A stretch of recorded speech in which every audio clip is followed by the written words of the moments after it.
Discernment is literally everything when it comes to growth. So let's say, for instance, you're doing like some sort of banishing ritual and you say, for instance, let's say you hold your head up here in front of your third eye and you say, I banish all spirits that do not serve my greatest good.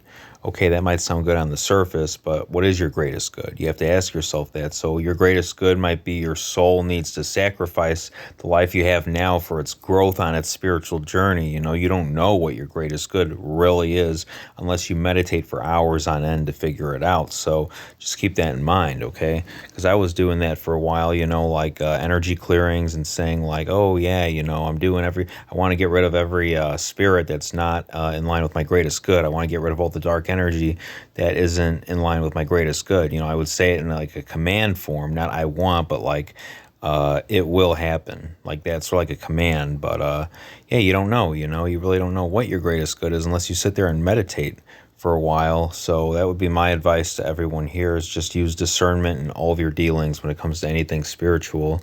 Like I see a lot of people who focus on learning lesser banishing ritual of the pentagram, and that's great and all. If you can do it and it works for you, all the power to you. I tried it and I think I invoked something. This was a few months ago, but I think I invoked something nasty because I felt like shit afterwards for the rest of the day after I did that. And then I think partially into the next day too. I'm not 100% sure I don't really remember, but I decided to just never do it again until I fully know how to control whatever it is that I'm either invoking or banishing, right? I don't advise invoking anything. Invoking means summoning, basically. Don't do that on a whim. Just keep it simple, focus on meditation and just on little bits and pieces of progress. Like maybe you're trying to quit drugs or bad habits, and then you look at all the ones you have and you say, okay, well, this is the one that's causing the most problems, or this is the one I want to be free of.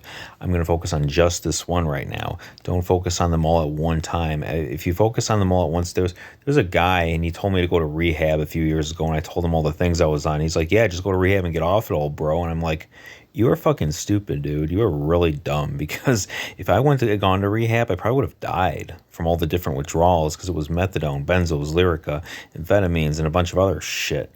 So yeah, I'm not going to go to, for that. And I focused on one thing at a time, and that's how I got clean, was focusing on one thing at a time. So yeah, being able to discern what you're working on and what other people tell you is one of the most important parts of spiritual growth that I've learned so far, okay? I have 5 seconds left, though, so I'll see you in the next one. You guys have a great day. Bye.